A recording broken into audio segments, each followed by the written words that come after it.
queridos, boa noite mais uma vez. Amém. Nós louvamos ao Senhor por estarmos aqui. Agora eu vou apresentar não os visitantes, vou apresentar o Cléber para os visitantes. Brincadeira. O irmão Cléber acabou de chegar, a Ivonete, a irmã da irmã Izete, o Carlos, o vulgo Batata, é o cunhado, e o pastor Luiz, você já conhece, que é o meu pai. Meus irmãos, nós estamos estudando política segundo a Bíblia. Quinta-feira passada, eu recomendei à igreja os livros que eu mais usei na confecção do material. Agora eu vou recomendar livros bons. Esse aqui não é nem tanto não, vou falar por quê. Mas que tem um viés um pouco mais à esquerda. Esse aqui do Paul Freston, que é um sociólogo. Religião e política sim, igreja e Estado não. E esse aqui, Cristianismo e Política, foi um dos primeiros livros no Brasil, de um brasileiro, sobre a temática, Robson Cavalcante. Esse cara aqui, ele conseguiu fazer uma façanha, ele conseguiu trafegar pela esquerda aqui, entenda-se, uma visão mais afirmativa do Estado, não progressista, como a gente distinguiu. E mesmo assim, continuou muito ortodoxo. Então, ele era um cara que advogava uma maior intervenção do Estado, sem, contudo, flertar com o progressismo e com as ideologias erradas. São dois livros bons. Eles foram, basicamente, pioneiros no Brasil acerca desses assuntos. Então, esse aqui, por exemplo, está datado um pouco. Ele vai falar, por exemplo, de alguns partidos que hoje são totalmente cristãos e que antes talvez fosse, mas não era tão escancarado. Enfim, esse aqui já é uma quimera. Jacques Ellul, ele é francês. Tinha que ser francês, né? Ele é francês e ele escreveu aqui Anarquia e Cristianismo. Ele é comunista e advoga a abolição do Estado por meio do comunismo. Ele tenta justificar a abolição do Estado por meio das Escrituras, por viés marxista. Já li 2 vezes. Caso alguém queira ler, enfim, está aí mais 3 indicações. Pois bem, vamos lá. Quinta-feira passada, nós vimos a distinção de programas e princípios. Programas políticos têm mais a ver com proposta de atuação de um partido ou de um político. Já os princípios são aquilo que deve nortear a nossa vida, independente de programas, do lugar onde nós estamos, do estado a qual nós estivermos, porque princípios devem ser de onde devem emanar os programas políticos. E a gente viu que a igreja não pode ter uma identificação com um programa político específico. Isso faria muito mal para a igreja. Portanto, é importante nós distinguirmos 2 coisas que nós iremos chegar um pouco mais na frente. Pautas, ou seja, ideias, ideologias e programas partidário específico de algum político ou de algum partido. Nós vimos também que é perigoso a igreja ser partidária ou a igreja assumir uma política específica, porque falta à igreja 3 coisas: integridade, falta à igreja o conhecimento especializado necessário, mesmo que alguns de seus membros possam tê-lo, ou seja, a igreja não foi vocacionada para ser um atuante político. Ela tem uma voz profética, ela deve trazer a consciência da sociedade, a importância da política, e deve trazer à consciência da sociedade princípios e valores do Evangelho. Todavia, nós não somos um corpo estritamente político, por isso a atuação da igreja não deve ser partidária. Por qual outra razão a igreja não pode ser partidária ou abraçar um programa político completo? Por causa de prudência. Observe o que o autor disse. Ela pode estar errada e assim ser descreditada.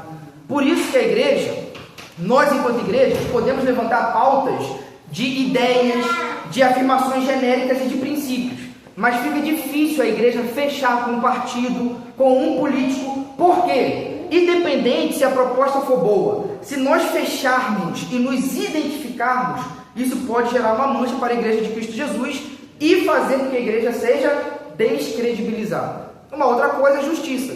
Dentro de uma igreja há várias ideias diferentes, há pluralismos de partidos e isso, inclusive, é até saudável. Pois bem, vou adiantar porque isso foi o que a gente viu quinta-feira passada. E aí nós vimos o seguinte: como a igreja deve se comportar no meio do pluralismo. O que significa pluralismo político? Significa que no Estado, sobretudo o Estado democrático, vai existir várias cabeças pensantes, várias ideias, vários partidos, vários modos de existir e vários modos de atuar no mundo. Isso é pluralismo político. E isso é um dado. Concordando ou não, isso é o que existe. E graças a Deus por isso. A questão é que a igreja precisa se movimentar e a igreja precisa ter uma relação com o corpo político, com a cultura, com a sociedade. E nesse mundo plural, qual deve ser a postura da igreja? Existe a postura da imposição, que nós vimos que não é a postura bíblica, ou seja, a igreja querer que leis cristãs sejam impingidas ou impostas a todos, como se nós fizéssemos do Estado um Estado cristão.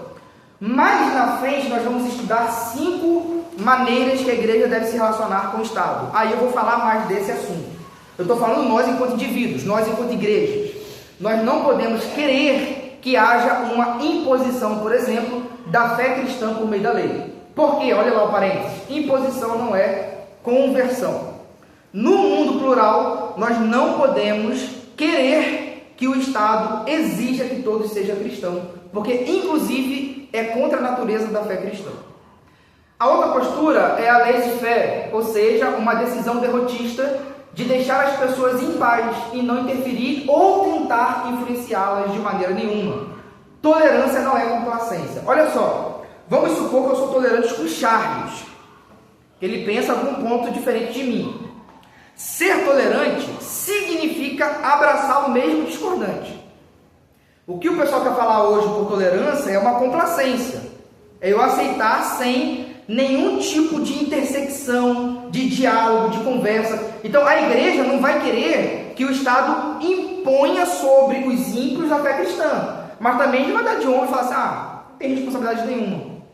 Então nenhum nem outro, os dois extremos estão errados. Então qual é a postura do meio que a igreja deve ter numa sociedade pluralista? A postura é da persuasão. Vou fazer a leitura que o Stott redigiu. Persuasão é o caminho por meio da argumentação. A igreja deve buscar ser a consciência da sociedade. É possível ser consciência da sociedade sem afirmar algo? Não tem como. Por isso que, se nós fôssemos assim, delimitar uma grande função da igreja, qual seria? Proclamadora. E ao proclamar, nós automaticamente, sobretudo ao dizer a verdade, nós iremos alegrar alguns e ofender outros, mas pela própria natureza da verdade. Então, a igreja deve se relacionar no mundo plural por meio da persuasão, buscando ser a consciência da sociedade. Não devemos obrigar ninguém a acreditar no Evangelho, mas também não podemos nos silenciar. Portanto, o caminho entre os extremos é o da persuasão argumentativa, assim como os apóstolos faziam. Vimos sobre a antropologia e a política. Qual é o estado moral do ser humano? Essa é a grande pergunta lá embaixo, não vou ler tudo para a gente adiantar. Qual é o estado moral do homem? Nós que somos cristãos, e aqui eu vou falar um ponto pacífico, inclusive para quem é assembleiano, metodista e batista. Nós que somos da teologia cristã, temos um núcleo comum, de que o homem foi criado à imagem de Deus, bom e justo e perfeito. Todavia ele pecou. Esse pecado, da origem, chama-se pecado original. E sucumbiu a toda a raça à queda, a uma corrupção. Portanto, o ser humano naturalmente é inclinado ao mal, pecador. Tendo dito isto, qual é a condição moral do ser humano? Pecador, inimigo de Deus. Ou seja, uma pessoa que escolhe o mal. Tendo em vista isso, qual seria a posição que nós teríamos em relação ao homem na política? De otimismo ou de pessimismo? Aí eu trouxe um quadro comparativo de Thomas Sowell, que é um economista e político, inclusive um negro e já bem vivido já. Da visão restrita e da visão irrestrita do homem. A visão restrita, ela tem uma inclinação mais realista, mais ao pessimismo. Por exemplo, o homem é limitado, intelectualmente e moralmente. E ele tem uma tendência ao mal. Se nós temos uma visão restrita do homem, logo nós vamos olhar para o passado e ver o que deu certo e conservar. Quais são as instituições que sempre existiu desde o início? Família, por exemplo. Porque é algo assim tão caro. Sempre existiu. Sempre existiu. E é algo que dá certo? É algo que dá certo. Então, observe o seguinte. Uma visão restrita do homem vai olhar mais para a riqueza da sabedoria acumulada do que por uma suposta sabedoria que pode ser desenvolvida. Já a visão restrita é o oposto. Não, o ser humano pode se realizar, o ser humano tem uma ideia utópica, nós vamos construir o céu na terra. E aí eu fiz uma pergunta para a igreja quinta-feira passada. Olha só, independente do espectro político que você abraça, qual é a visão mais bíblica? Independente do espectro político que você abraça, qual é a visão mais bíblica? A restrita. Das restritas, sendo realista com o Brasil, quais são os partidos que mais abraçam a visão restrita? Os partidos de direita. No Brasil, os partidos de direita são os que mais coadunam com a visão restrita do homem. A visão esquerda, sobretudo a ideológica, que é a progressista, marxista, já tem uma ideia de revolução, de mudar a sabedoria acumulada lá atrás e fazer um novo modo de ser aqui na Terra. Pois bem, dito isto, nós chegamos então a uma ideia. Se o homem é mau, Thomas Hobbes, por exemplo, falou que o homem é o lobo do homem, de uma perspectiva política. Porque se a gente tira o poder da espada do Estado e deixa o homem a ver navios, o que vai acontecer? Guerra atrás de guerra. Vai prevalecer a lei do mais forte. Portanto, a gente, num contrato social, isso segundo Thomas Hobbes, tá? Num contrato social, a gente dá um pouquinho da nossa liberdade para alguém, que é o Estado, e ele vai gerir as relações na sociedade. Beleza? E aí tem grifado algo que eu escrevi que diz o seguinte: é necessário sistemas de freios para o mal, tanto individual quanto estatal. Por isso que quem vai divulgar essa ideia vai ser mais tendencioso a um Estado democrata. Por quê? Porque a anarquia, a falta de Estado, você subestima o mal no homem. É engraçado quando a gente conversa com alguns anarcocapitalistas ou até anarquista comunista, é crer muito no homem. Não, se tirar o poder da espada, todo mundo vai cumprir os seus papéis, todo mundo vai se respeitar, todo contrato vai dar certo. É isso que acontece. É ter uma visão muito ingênua do ser humano. Tanto é que eu estava vendo esses dias um Paulo Cocos, muito doidão, ele é anarcocapitalista. Aí ele foi num debate com alguém, aí uma pessoa falou assim: você é o quê? Eu sou anarcocapitalista, o Estado não deve existir. Aí tá, mas o seu perfil profissional? Ah, sou isso e sou assessor de senador. Aí pronto, acabou a discussão. Ou você crê na história da carochinha na mente, vive a vida real. E outra coisa, quando a gente fala de política, a gente tem que falar do mundo real. Tem problema de democracia? Muito. Tem problema no capitalismo? Muito. A questão é, oferece uma via melhor. Essa é a questão. Por exemplo, o Winston Churchill, que foi o primeiro-ministro na Inglaterra, ele falou o seguinte: a democracia é o pior jeito de governo, exceto todas as outras. Então a gente tem que ser realista. A gente está no mundo perfeito, tudo vai dar certo. A questão é, nós estamos num mundo caído e é necessário algo para refrear o mal. Então, indivíduos sem o poder da espada não funciona. A gente acabou de ler 1 Pedro, capítulo 2, e Romanos 13 vai falar que Deus instituiu o Estado para o bem da sociedade. Que autoridade Deus deu para o Estado? Essa aqui é importante. A espada. Todo organismo social precisa de uma autoridade. Se não tiver autoridade, há caos e desordem. Por exemplo, ao Estado, Deus deu a autoridade da espada, ou seja, aquele que intervém na justiça pública. Beleza? E agora, deixa eu fazer outra pergunta. Qual mais outra autoridade Deus deu na Bíblia para estabelecer uma ordem? A autoridade das chaves foi dada a quem? A igreja. O Estado tem o poder de justiça pública. Mas as chaves do reino foi dada a quem? A igreja. Quem é que diz se uma pessoa deve ser batizada ou não? A igreja. O Estado pode chegar e falar assim: pastor Mário, você vai batizar aquela pessoa ali. Por força, pela espada. Se ele fizer isso, ele já está numa autoridade ilegítima. E aí nós vamos chegar lá na frente e falar sobre desobediência civil, sobre quando a autoridade perde a sua legitimidade. Por exemplo, a autoridade da vara. Quem Deus deu a autoridade da vara? Aos pais. Quem é que tem? Se eu disciplinar a Catarina, está tudo certo. Se vir alguém ali dar um bufo no barco na Catarina, não vai ter problema comigo. Por quê? Ele invadiu uma competência que não é dele. Então, A autoridade da família, quem é? O cabeça, que é o homem. A autoridade da igreja, quem é? O pastor, que tem o cajado. Deus institui autoridades para ter um mínimo de ordem e que a sociedade possa viver. Mas aí tem outro problema. Se o anarquista, seja comunista ou seja capitalista, fala que o ser humano vai estar tão bom que pode tudo ser resolvido na individualidade, o problema oposto é o mais real, porque não existe nenhum país onde é anárquico. E qual é o problema mais real? O marxismo, que é o poder estatal absoluto. É ser muito ingênuo em achar que uma pessoa com poder absoluto vai fazer sempre o bem. Então, o mal, ele precisa ser erradicado, por isso precisa de uma autoridade. Mas essa autoridade também precisa de limite, para não fazer o mal no indivíduo. Então, tem que ter um balanço, tanto individual quanto estatal. Porque a coletividade não pode acabar com a individualidade, mas a individualidade também não pode acabar com o poder da espada que foi instituída por Deus. Isso foi o que nós vimos quinta-feira passada. E aqui eu fiz esse quadro, foi onde nós terminamos. Eu vou ler aqui novamente e nós vamos para o estudo de hoje. No Brasil, a esquerda, o valor principal é a igualdade, foco no futuro, uma construção ideal, revolucionária. Aqui eu já pergunto, revolução do cristianismo cabe? Não cabe, meus irmãos. A gente acabou de ler Pedro, e Pedro fala para os cristãos serem sujeitos à autoridade. Há maneiras adequadas de fazer mudança na sociedade? Com certeza. Os cristãos podem protestar e atuar na mudança? Com certeza.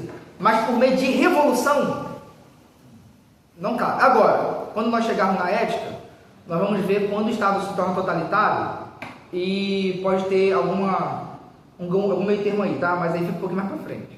Então, a tendência da esquerda é um relativismo. Quem é que prega, por exemplo, que família pode ser qualquer coisa? Pode ser homem com homem, mulher com mulher. Esquerda. O trabalho na direita é visto como meritocracia. Você trabalha, você recebe. Inclusive, para a igreja, o trabalho é uma bênção, não uma punição. Já a esquerda vê o trabalho como luta de classe, geralmente de uma perspectiva negativa. A direita, o valor principal, liberdade. Olha só, a questão do valor principal é muito importante, tá? Porque se você tira o valor principal da direita, que é a liberdade, se você tira a liberdade do indivíduo, você tirou tudo, por mais que você dê tudo. Se você tira a liberdade, você tira tudo. Se não tem liberdade de expressão, de crença, de propriedade privada, você basicamente tirou... Todas as outras benesses são menores do que a liberdade. No mundo político, tá, gente? No mundo político. A direita é mais conservadora, pensa num Estado menor, tem a tendência mais a valores absolutos, enfim. A questão é, novamente eu afirmo, o capitalismo é perfeito? Não é, e nem longe. Mas tem um sistema melhor hoje na realidade do capitalismo? Por isso que a maioria das igrejas e cristãos tendem mais ao capitalismo. A questão é que vai ter um capitalismo um pouco mais moderado, mais intervencionista. E aí, meus irmãos, você pode ser cristão e ser um pouquinho mais intervencionista. Isso aqui não é questão ortodoxa, não. Isso aí é o pluralismo. E por que eu estou falando isso aqui? Porque nós vamos entrar numa pauta muito importante agora. Agora é a aula de hoje, vou falar um pouco mais devagar. Caridade cristã contra as divergências políticas. E aí, quando se levanta divergências políticas na igreja? Nós temos que ter uma postura de caridade, de amor. Gente, eu não sei se todos vão concordar comigo, isso aqui é um assunto cinzento, eu estou pagando para ver, mas observe o seguinte. Eu vou dar exemplo do pior, porque quando eu dou exemplo do pior, fica fácil de elucidar as coisas, tá bom? Por exemplo, no meu concílio pastoral, o pastor Jorge, que fez o meu exame eclesiológico, perguntou o seguinte: como é que a igreja recebe outro membro por meio de carta? Por aclamação. Aí eu dei exemplo absurdo, para ficar entendido que eu sabia do assunto. Não com arrogância, entendeu? Os irmãos vão entender. Para entender assim, que ele vai matar a charada. Se tiver uma igreja lá na Conchinchina, que não tem comunicação nenhuma, precisa ser uma igreja dessa por ser aclamação? Mas o que eu estou falando é o seguinte: quando não tem mais comunicação entre a igreja batista, talvez a igreja deixou de existir. Eu usei esses exemplos mais fortes para entender que quando não tem mais comunicação, quando acabou, enfim, a gente vai fazer a aclamação. Quando estou falando de igreja batista, é igreja batista, tá? Então observe o seguinte, vamos supor, então vou usar o exemplo mais estrúxico aqui, que um cristão votou no PSOL. O PSOL é o partido no Brasil hoje mais anticristão que existe. E um cristão não deve votar no PSOL. Eu não vou dizer, como eu falei, em quem você deve votar. Mas dizer aberrações em que você não deve votar é um papel cristão também. Vamos supor, o que não vou fazer com essa pessoa? Isso é importante.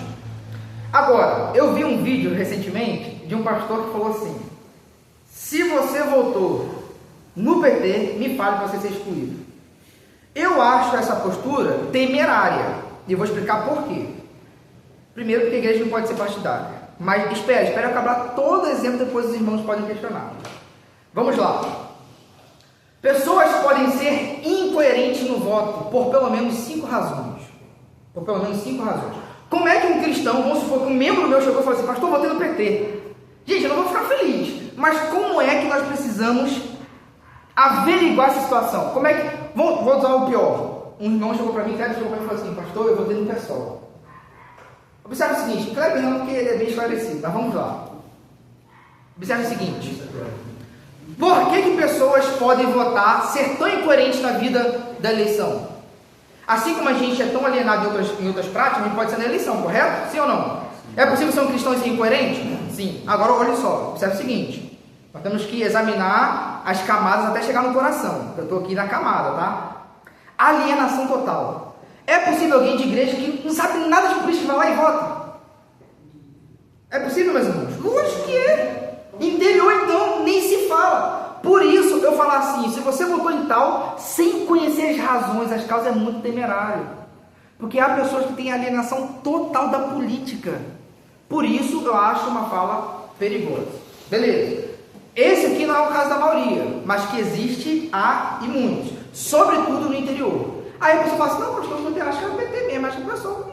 E aquilo ela não tem um coração de Cristo, entendeu? Beleza? Alienação total. Um outro engano: conhecimento parcial. Às vezes a pessoa vai votar num partido ou num candidato sem pensar em ideologias e princípios. A gente falou que o princípio deve subordinar aos programas, correto? Programa político. Conhecimento parcial: às vezes a pessoa leu assim, já saiu da alienação total, mas o pouco que ela conhece do pessoal é aquela parte bonita. Nós vamos cuidar dos pobres, só isso. Ela não tem aquele raio-x ideológico, aquele fim último que o partido quer. Então, conhecimento parcial, quando a pessoa conhece só a superfície, só o programa público e não conhece a ideologia. Outra razão: engano, demagogia. É possível a pessoa ser elucidada em certo sentido e ainda assim ser enganado? Aí Cleber vai lá conversar com o pessoal: eu sou do pessoal. Eu vou falar para ele: não, a minha proposta é essa, e ele conversa comigo e eu não mostro nada anticristão, só coisa boa. Rapaz, olha, impressionante.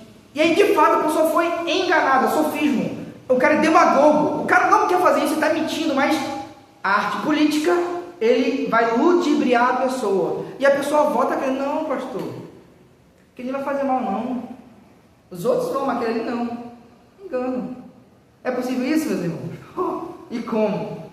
Agora, esse aqui já é para pessoas mais esclarecidas, mas que correm um risco real. Charles chega para mim, vou usar Charles porque eu tenho certeza que Charles já votou no pessoal. Brincadeira. Pastor, eu votei, eu sei que a ideologia do pessoal é anticristã, mas na realidade eles não vão conseguir instaurar nada. Eu só votei porque eu acho que aquela parte política, naquele programa, eles vão conseguir fazer e não vão conseguir colocar a agenda do aborto no Congresso.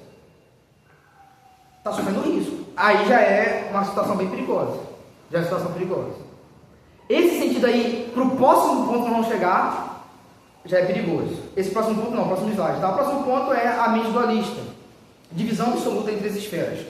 Que é algo que acontece muito nas igrejas brasileiras. Ou seja, pastor, eu não acredito em aborto, mas não tem nada a ver eu votar num candidato que acredita. Porque uma coisa é uma coisa, outra coisa é outra coisa.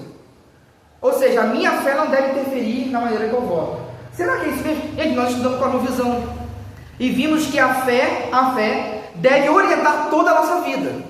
Beleza? Eu estou falando aqui um papel pastoral, isso aqui, de caridade. Dito isto, eu acho que uma visão de púlpito, chegar a falar assim, quem votou em tal deve ser excluído, é perigoso. Beleza?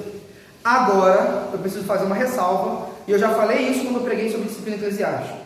Uma coisa é a pessoa chegar para mim e falar assim: pastor, eu votei em fulano de tal e partido tal. E você percebe que a pessoa foi enganada. Enfim, outra coisa muito diferente disso aí, ó. Ninguém deve ser hostilizado na igreja por seus votos. Inclusive, há um espectro de partidos mais à esquerda que não são ideologizadas, no sentido abortista, legalização, é mais questão de intervenção estatal. E há um partido mais centro-direita, no Brasil nem tem tanto direito assim, beleza. Então há uma pluralidade muito grande no Brasil para ser votado. Agora, olha só, todavia, vou ler do início, ninguém deve ser utilizado na igreja por seus votos. Todavia, a caridade não pode ser a custas da coerência interna da igreja quanto às pautas ideológicas que são abertamente cristãs, exigindo, a depender da ocasião, uma postura cirúrgica. Quando fala postura cirúrgica é o quê? Disciplina eclesiástica. Quanto ao membro dela, por exemplo, Batata é membro aqui da igreja, e ele de fato levanta a bandeira abortista. Observe que eu não estou falando aqui de partido, eu estou falando agora aqui de ideologias. Ele defende a pauta. Por isso que eu acho assim, de púlpito, eu não acho que eu pequei aquele dia. Se alguém defende o aborto, não deve ser membro de igreja, eu falei real e reafirmo isso. É uma posição que eu tenho como pastor, gente, é a minha posição. Né? Fazer o quê? Eu estou sendo claro com a igreja. Porque é incompatível. Agora, eu estou falando de uma pauta, não estou falando de partido, porque partido a pessoa pode ser. Entendeu ali os anteriores? Como pode ter muitas coisas, cascas. Agora, um cristão, um membro da nossa igreja, levantar uma placa abortista, já é uma pauta totalmente de cristã.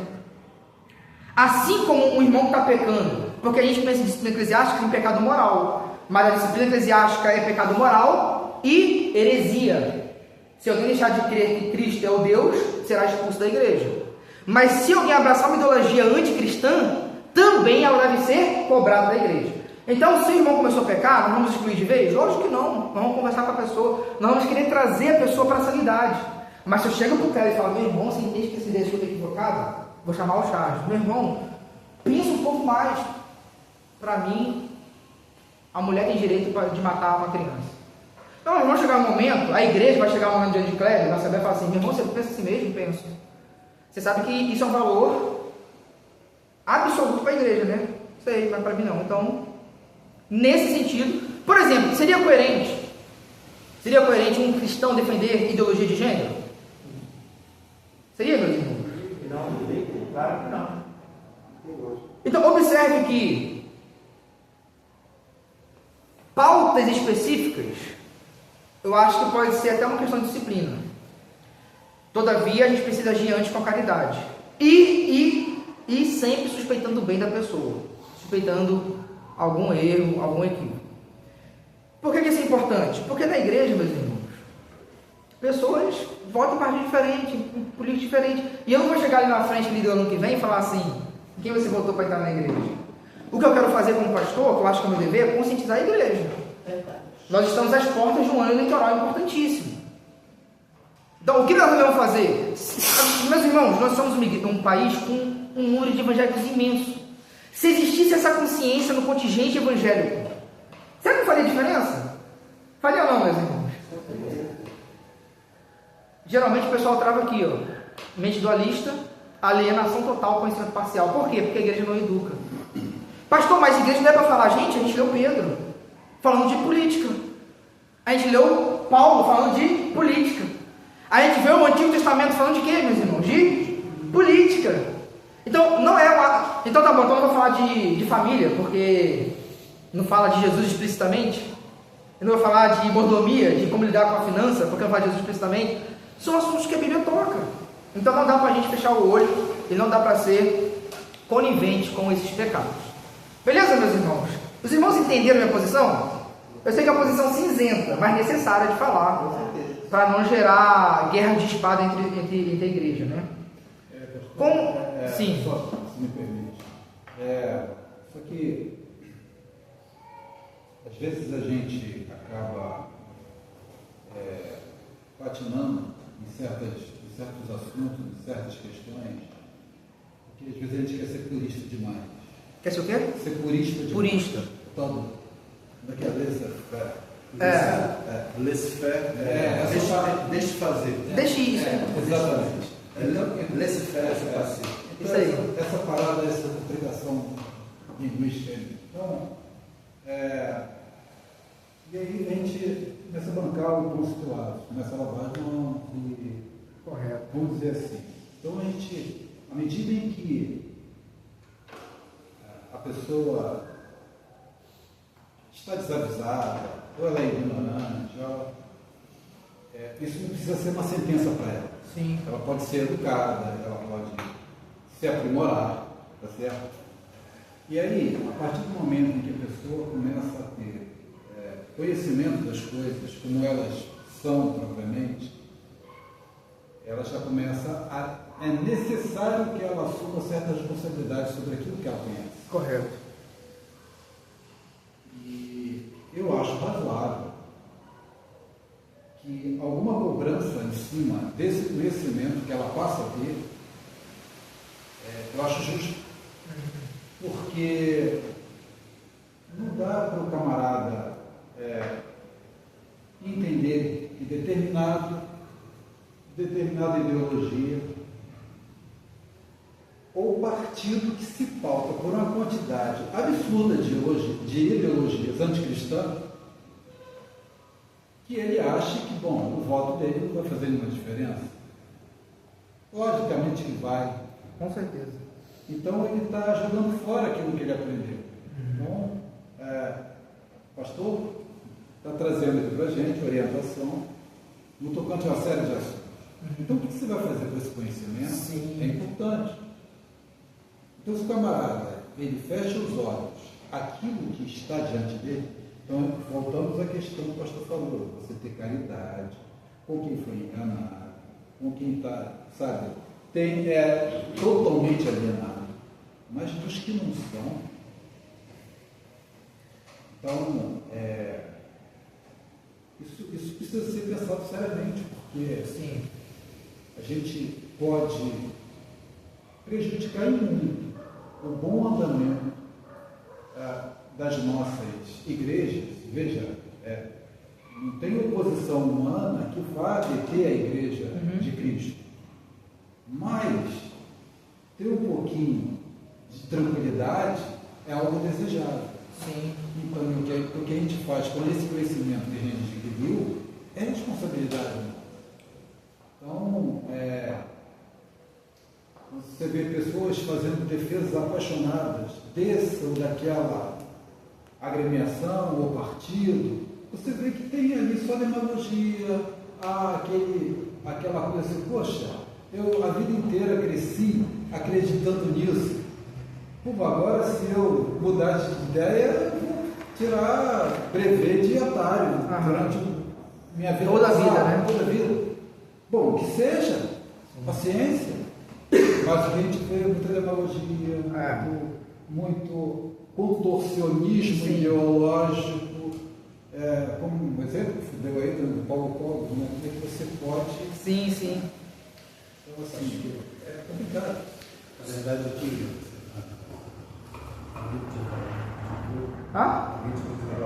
Não, para falar. a verdade é que houve um tempo em que a postura do cristão era mais clara. Exatamente. Você não tinha dúvida de quem era cristão. Não tinha dúvida. E assim, vamos pensar enquanto pastores. O pastor está passando. Pastor, seja independente de qual for a denominação. Sim, tinha respeito, né? Clareza. O pastor chegou. Gente, olha, no ano de 1974 nós recebemos o pastor fulano tal, almoçou na minha casa. Mas eu não lembro disso.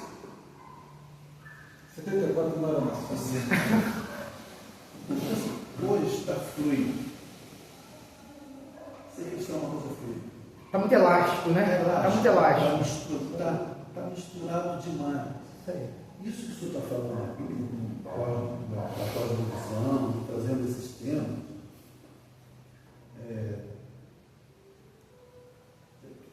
em tese, todas as igrejas têm que estar fazendo isso. Trazendo para a consciência que uma postura política reflete também quem você é, a sua relação com Deus. Né? Então, contra o egocentrismo, que é o centrismo. Né? Então, quem é o centro da sua vida? Deus é o centro. Se tudo parte de Deus, então não faz sentido você dialogar com o mal. Exatamente. Não faz sentido você estar abraçando aquilo ali, que se você basta pegar, você pega o programa lá do partido. Isso pode. Caramba, então qualquer indivíduo que representa essa agremiação está num caminho oposto ao teocentrismo, à centralidade em Deus. Eu citei aqui o sociólogo Cunha Fernandes. Sim. Cunha Fernandes citou um determinado político. Ele é um demônio, se referindo a um político de direita. Então, se ele é o demônio, o outro da esquerda é o divino, é quem Deus quer. Tá? E aí eu tenho outros conhecidos que falam assim: aí, irmãozinho, você que não votou no PT porque a ideologia de gênero ia bater na porta da igreja. Aí, irmãozinho, você que não votou no PT porque eu vou pegar a sua casa. E é cristão, igreja. Então ele usa para ferir. Graças a Deus, a gente aqui pertence a uma comunidade onde as questões políticas não estão à flor da pele como em outros arraiais, né? Mas dar nome às coisas é importante. Com certeza. Isso aí. É evidente, pastor, que se chegarmos ao extremo de aplicar disciplina por uma questão, por um posicionamento político, isso pode ter desdobramentos tremendos para a igreja, cercear a liberdade de expressão.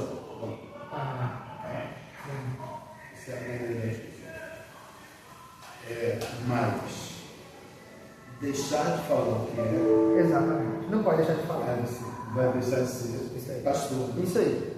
Eu acredito muito nisso. Assim, essa tem sido a minha postura desde quando cheguei na igreja, né? Eu tenho sido muito aberto, claro. Por quê, meus irmãos? Eu acredito muito no que o Charles falou. Às vezes fala assim, eu sou cristão, mas o que é cristão? Hoje é muito elástico. Então, eu vou dar um exemplo aqui, nominalmente. Eu já falei dele domingo passado. O Henrique Vieira, ele é um pastor e deputado do PSOL. É possível? É o quadrado redondo, né? Entende? Ele está lá no PSOL sendo pastor. Assim, nesse sentido, eu não preciso conhecer, não preciso ter essa caridade. Não. Porque a gente entende, é um cara esclarecido. É um cara que milita contra cristão, tendo o nome de cristão.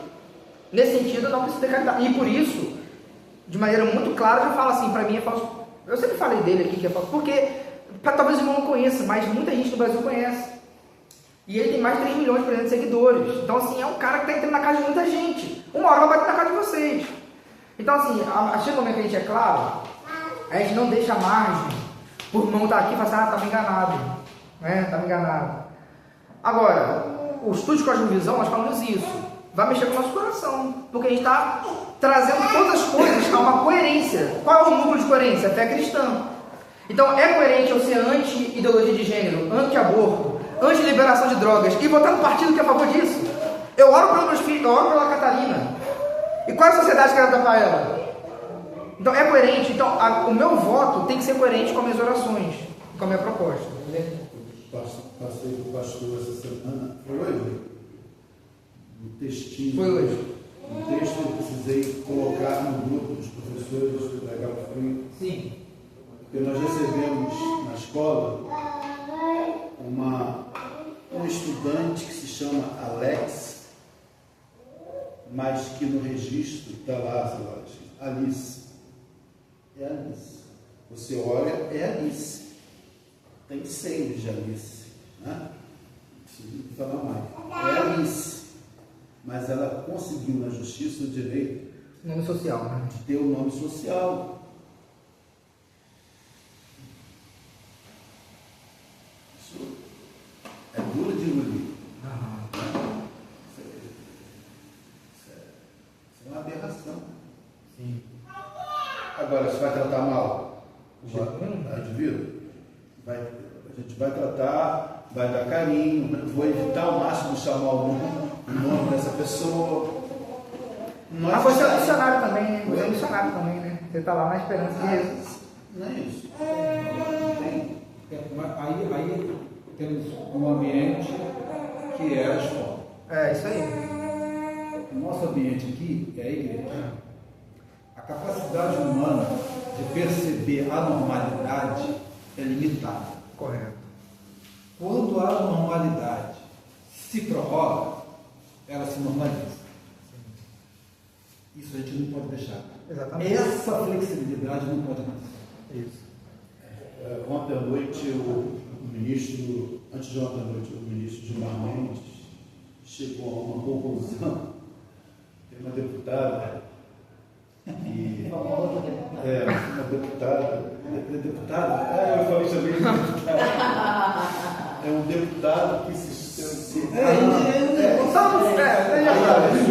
aí alguém falou, chamou ela de um homem. Aí ela foi processou por homofobia, né? Enfim, tá não sei quantos anos, isso lá, intimamente ontem falou assim, que não é crime chamá-la de mulher. Não, chamá-la de homem. Vai ganhar um nome, acho que ele vai ganhar um nome.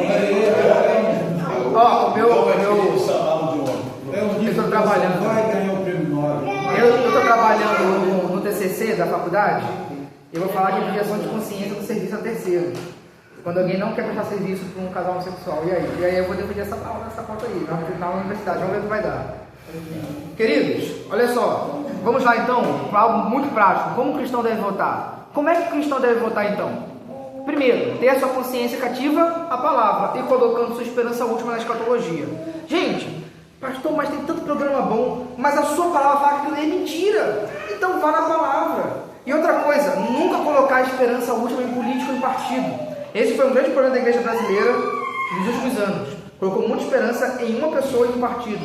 Nossa última esperança está na escatologia. Dito isto, vamos agora para a nossa urna. Quando você for na urna, tenha consciência da importância do voto, pois é um ato com múltiplos reflexos sociais. Parece ser óbvio lulante, mas não é. Ah, pastor, só voto, não tem diferença nenhuma. É só um voto, meus irmãos. Aquilo ali tem tanto desencadeamento. Depois da oração e de ser cristão, socialmente falando, é uma das coisas mais importantes que você faz. Investigar o candidato e o seu respectivo partido político. Agora, isso aqui é importante. A maioria falta aí, viu? Atentar-se para o legislativo tanto quanto ou mais do que o executivo. Acredito que muitos cristãos até esclarecido partindo aí. Gente, se você bota um bom legislativo, você praticamente conseguiu fazer muita coisa boa para o país. Atentar-se, ou seja, quando você pensar no prefeito, pensa muito no vereador. Quando você pensar no presidente da república, pensa muito. Gente, eu fui mesário e tinha gente, eu sei se posso falar isso aqui, foi uma das gente falando assim, que a gente não pode dar palpite lá, né? Mas a pessoa falou assim: olha, me ajuda a votar aqui. Aí o cara votou no de direita e votou no presidente de esquerda. Assim, gente, mas porque assim? E votou no senador de esquerda. Assim, gente. E até executivo. Você vê que a pessoa é totalmente perdida. Ela fala assim, vai na onda. De repente não gosta de luta, né? Ele gosta de luta, ele gosta de briga. Mas, gente, pensar em senador e deputado é importantíssimo. Porque o Congresso, por exemplo, vai ter mais na parte política agora, né? Mas, por exemplo, o Congresso poderia mudar o STF. Quem que pode mudar o STF, por exemplo? O Congresso, não é presidente. Então, o seguinte, quem é que pode? Quem é que pode não, quem é que deve, porque é o dever do legislativo, fiscalizar o executivo. Legislativo. Enfim, Então, atentar-se para isso é muito importante, tá bom? Deve haver coerência entre programa político, ideologia e a cosmovisão cristã, tanto quanto possível. Por que tanto quanto possível? Porque a gente não vai achar um partido político 100% cristão. Então, o tanto quanto possível. Sexto, não votar em candidatos e partidos que defendam aborto, liberação de drogas, ideologia de gênero, abolição ou mitigação da propriedade privada e laicismo. Gente, eu sou a favor do Estado laico, tá? Mas laicismo é quando o Estado laico se torna uma ideologia e se torna um Estado anti-fé, inclusive qualquer tipo de fé, tá? O Estado não pode ser anti-fé. Uma coisa é o Estado ser laico, outra coisa é ser isso aí. Rapidinho aqui para o irmão Batata, né, Carlos, Ivanete, meu pai, no culto de quinta é mais um estudo de pregação, então assim, pode falar, tá? Pode falar. Pautar-se em políticas públicas abrangentes e não em conveniências. Gente, isso aqui é tão feio.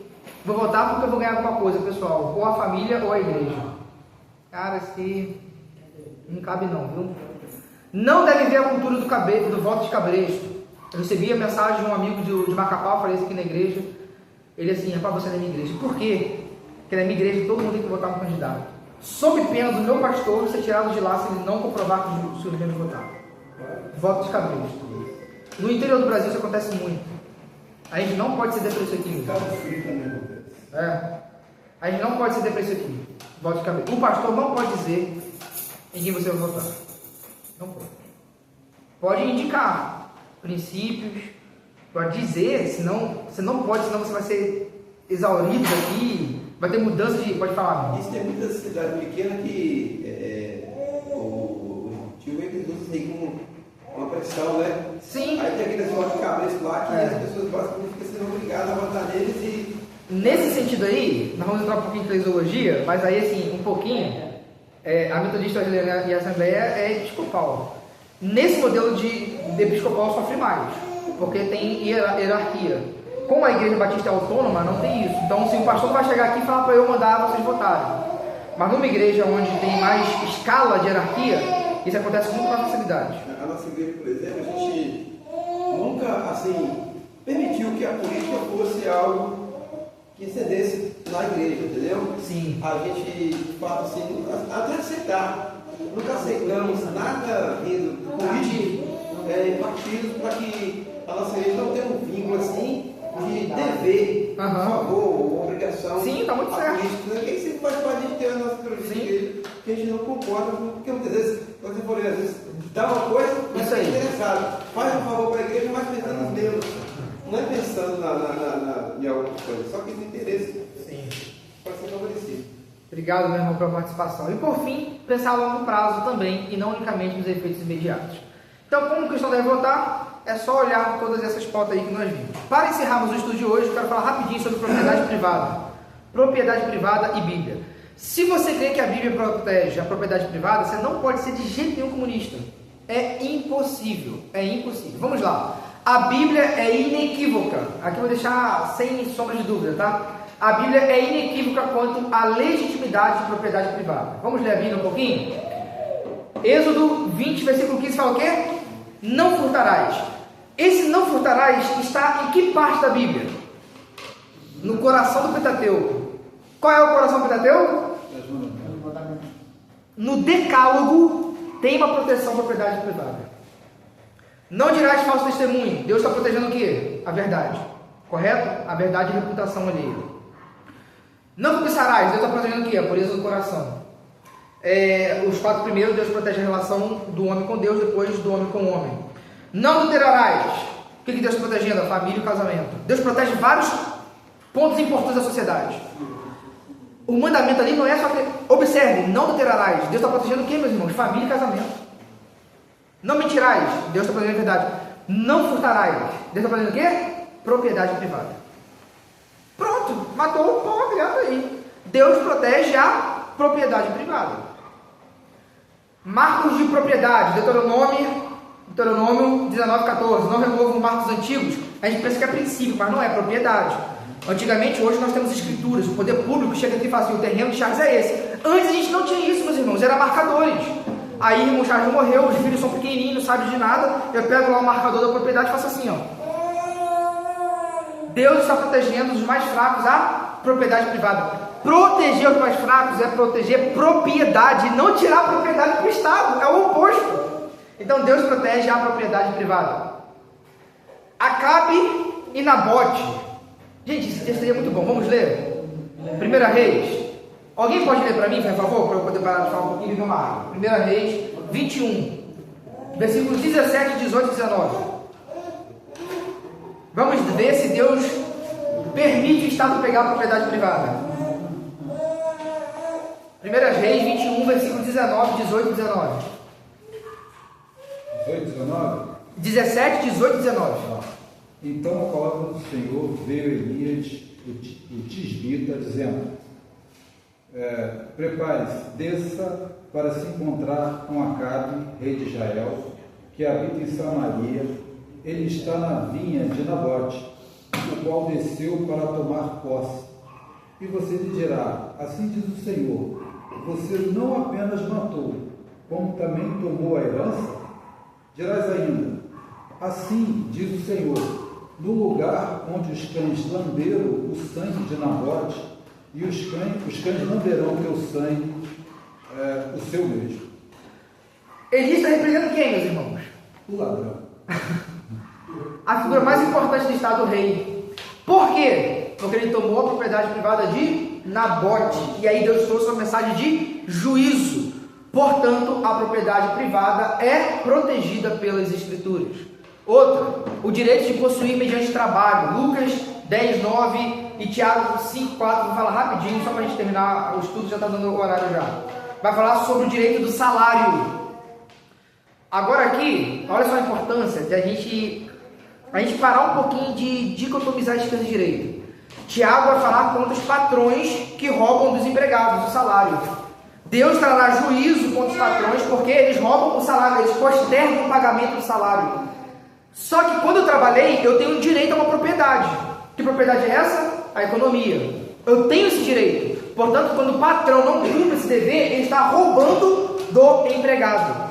Mas o Senhor protege o direito da propriedade, do salário, do benefício do trabalho em relação quando os patrões não cumprem os seus deveres. E por fim, Ananias e Safira, Atos 5, 4, quando Pedro fala assim: poxa, você vendeu a propriedade, é tua, para fazer o que você quiser, você podia vender, não vender. Ou seja, Pedro reconhece o direito da propriedade privada. E por fim, porque tem a ver com propriedade privada, quero fazer uma pergunta: a igreja primitiva vivia um proto-comunismo? Atos 2,44? Muitos falam que sim, porque todos tinham tudo em comum e distribuíam cada um segundo as suas necessidades. Será que existia comunismo na igreja primitiva? É óbvio que não. São coisas totalmente distintas. Leia com muita atenção isso aqui, meus irmãos. A manifestação de caridade da igreja em Jerusalém foi voluntária. Comunismo é tudo de todos pela coerção. Meus irmãos, se a gente quiser juntar aqui, eu tiver 3 casas, Deus me abençoar, quiser vender uma para abençoar a igreja, para vender o pastor Mário, para ajudar a irmã Maria, tem pecado nisso? Agora, é certo o Estado chegar e roubar de mim minhas propriedades para equalizar tudo? É óbvio que não. E não foi por imposição estatal. As pessoas ainda tinham bens, pois a igreja se reunia em suas casas. Quem tinha muito, de fato, estava vendendo para dar. Mas as igrejas a gente se reunia aonde, meus irmãos? Nas casas dos irmãos. Ademais, Lucas registrou o que aconteceu em Jerusalém e não em todas as igrejas do mundo. Paulo em nenhum momento manda vender tudo e dar para os outros.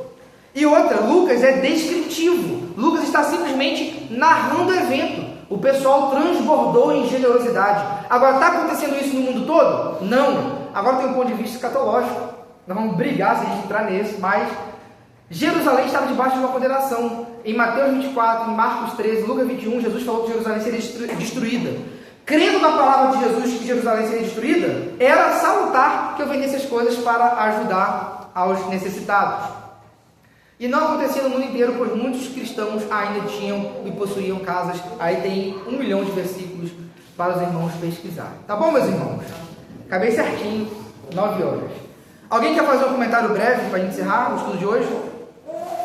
Não? Davi, ele comprou uma eira De Araúna.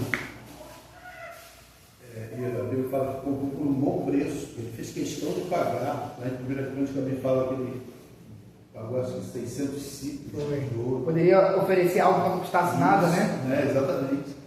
E para construir um templo, né? Então, e interessante que até hoje essas aquisições são respeitadas, né? Porque onde eles pretendem reconstruir o templo, exatamente nesse lugar que foi comprado por Davi. E ele fez questão de pagar. Se aquilo ali é seu, eu compro, eu pago. Diferença de Acabe, né? Então, é muito importante, né, que nós tenhamos mesmo essa conscientização e esse conhecimento, porque na verdade é muito mais confortável a gente negligenciar. Com certeza. Nós, né, somos. Quando a gente vê algo desse tipo, então é muito mais fácil do que a gente, quando a gente é confrontado a se posicionar em relação a esses temas, né? E a gente tem aquele estigma que religião, política, futebol, não se discute, aí a gente acaba se apegando, né, a esse estigma e acha mais confortável e deixa pra lá. Porque não é fácil, você precisa argumentar, você precisa ter o conhecimento consolidado, fundamentado. Então é muito importante que a igreja tenha esse fundamento. Amém. Tenha esse ensinamento, essa instrução, a fim de que a gente possa auxiliar nossos irmãos a tomarem decisões de fé convenientes como cidadãos. Amém. O Spurgeon dizia que, a respeito de que falavam que de religião e de política, né, não se devia discutir, ele fala que essa era a causa dos corruptos estarem no poder e os falsos profetas nos púlpitos. Então vamos orar, meus irmãos? Sim. Tipo assim, tem pessoas que até não usam esse jargão, né? Religião e política não se discute, porque muitas vezes elas não querem conhecer a verdade. Porque existe uma grande verdade dentro, né, da religião política que existe, mas elas não querem aprender. E aí, tipo assim, um ensinamento desse aqui mesmo é fundamental, é importantíssimo para a gente, né, abrir mais a mente, ter um esclarecimento melhor em relação à política, à religião. Muitos que às vezes não entendem, não percebem o quanto está perdendo um ensinamento desse claro e objetivo. Show de bola. E a gente percebe que é bíblico, né? Vamos orar então, encerrar. Vou pedir a irmã Ivonete que esteja orando e nós iremos encerrar o culto dessa noite. Amém. Louvado seja o nome do Senhor nesta noite. Nós te agradecemos, Senhor, pela tua bondade. Podemos dizer, meu Deus, esta noite que até aqui o Senhor tem nos ajudado. Amém. Grandes coisas o Senhor tem feito por nós, como igreja, como servo do Senhor. E nós queremos bem dizer o nome do Senhor nesta noite, pela alegria que nós temos em te servir, em conhecer a tua palavra maravilhosa, em poder, meu Deus, nos alegrar com os nossos irmãos, em saber, meu Deus, que o Senhor, Deus, que tem cuidado das nossas vidas a cada dia, tem nos sustentado, tem provido todas as nossas necessidades. E nós, Deus, como igreja, como cidadão, possamos aprender mais e possamos servir a Ti, meu Deus, cada dia em espírito e verdade, num mundo cheio de trevas, de ilusões, meu Deus, num sistema, meu Deus, que está corrompido, mas que o Senhor é a nossa luz e que o Senhor possa continuar brilhando em nossas vidas, nos esclarecendo cada dia, que possamos continuar vivendo na Tua presença em espírito e verdade. Muito obrigado por tudo nessa noite, em nome de Jesus. Amém. Amém. Queridos, bom estar com vocês, se Deus permitir, até domingo. Lembrando que domingo de manhã tem nosso café da comunhão, tá? 8h30 da manhã. Traga o seu pãozinho, seu café, seu leite. Fiquei sabendo que tem negócio gostoso aí também. Traga pra cá para compartilhar para a igreja. Já mandei a direto.